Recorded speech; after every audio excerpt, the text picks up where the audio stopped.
Jadi bidang saya dulu sebetulnya tentang dinamika fluida ya, dinamika fluida. Cuman untuk bidang ini saya coba menerapkan di berbagai permasalahan di sumber daya air. Karena kepakaran saya kan kelompok kepakaran saya itu sumber daya air ya, teknik sumber daya air. Nah, situ kalau dikaitkan dengan pengelolaan sumber daya air sesuai undang-undangnya kan ada pemanfaatan air dan pengendalian daya rusak. Nah, dalam hal ini saya coba menerapkan ya gimana dalam dua sisi itu dinamika fluida ini bisa dipakai gitu. Jadi saya bergelut di situ. Ya, misalkan kalau pemanfaatan air itu bagaimana memanfaatkan untuk air minum. Ya. Jadi ngambil air dari sungai dialirkan ke pengelolaan air ya, atau dialirkan dari sungai ke persawahan atau perkebunan, atau ada air hujan gimana memanfaatkannya untuk kebutuhan masyarakat ya pada umumnya. Nah, kalau pengendalian daya rusak tuh misalkan bagaimana ada banjir ya, biar nggak terlalu merugikan ya. Kalau bisa banjirnya direduksi ya, daya rusaknya itu ya. Tidak merugikan banyak orang, nah kita kendalikan. Nah, kadang-kadang musim hujan misalkan air di sungai deras ya, nah kan ada bangunan sepanjang sungai. Nah, biar bangunannya itu nggak rusak tergerus, nah di situ saya bergelut di situ melindungi bangunan-bangunan itu yang bikin sistem perlindungannya.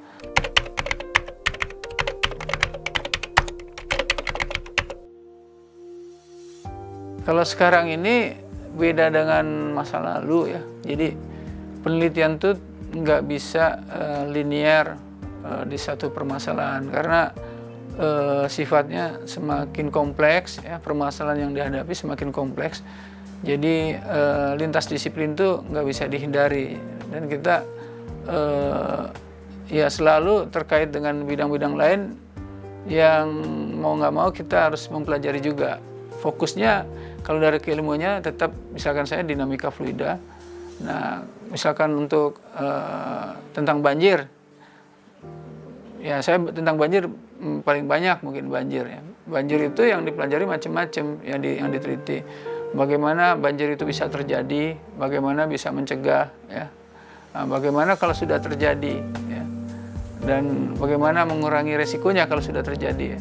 Nah, bagaimana memprediksi misalkan banjir itu kalau sekarang dulu kita kenal banjir itu hanya hujan dari atas ke bawah. Sekarang ada banjir dari bawah ke atas kan, misalkan dari laut ya yang disebut rob, atau kalau ada tsunami itu juga banjir ya.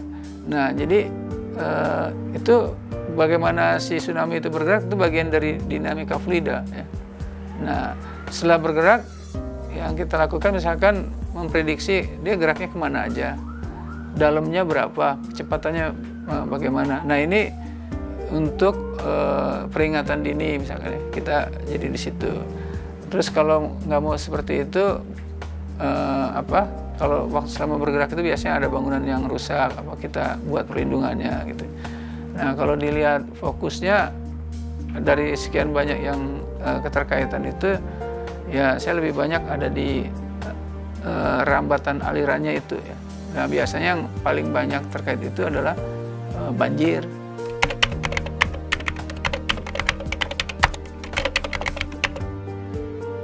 Keluarannya itu bisa yang seperti saya katakan tadi, kebijakan ya, kebijakan misalkan kita membantu menyusun pola induk Citarum ya. Nah, membantu menyusun memberi masukan undang-undang sumber daya air gitu ya.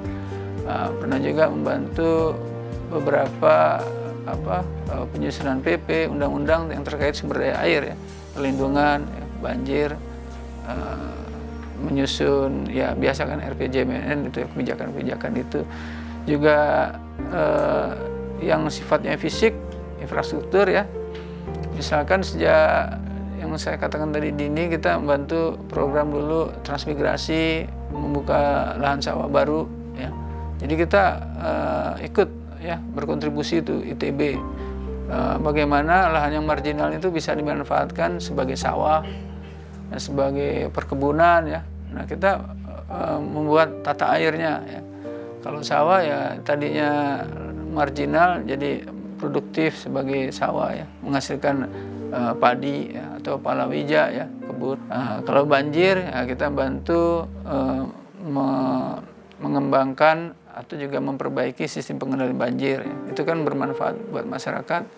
Nah, kemudian juga irigasi itu bangunan-bangunannya kita juga bantu. Di bidang energi itu ada pembangkit listrik tenaga air ya, yang kecil PLTM, yang besar ya, kita cukup aktif situ, misalkan memberikan assessment layak atau enggaknya jati gede. Nah, kita ikutan di situ.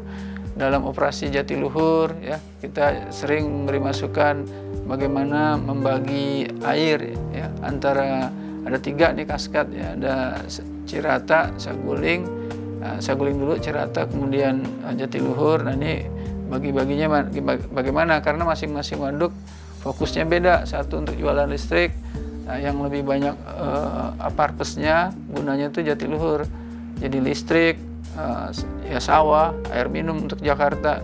Ini ada konflik ya, konflik of interest. Nah, kita bantu optimalisasinya.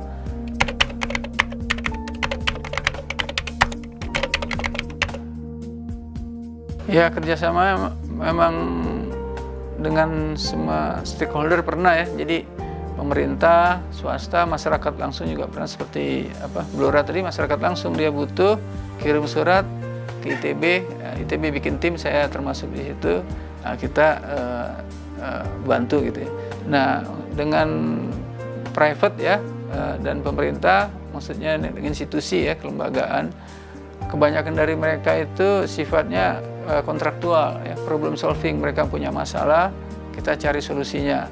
Misalkan dari pemerintah meminta bantuan ya, seperti tadi yang mendesain pembangkit listrik mikrohidro, kita bantu desainnya dari survei dan lain-lain, terus ada produknya, kemudian dibangun. Nah, itu ada yang dibangun ya. Kalau PLTM itu kan sosialnya besar untuk daerah remote. Misalkan ada tahun 9, saya udah lupa 9 berapa gitu, ada yang di Pulau Tatui. Tatui itu di utaranya Irian ya. Nah, kita bangun PLTM, desain di situ sekarang udah dibangun ya. Ada beberapa yang sudah dibangun.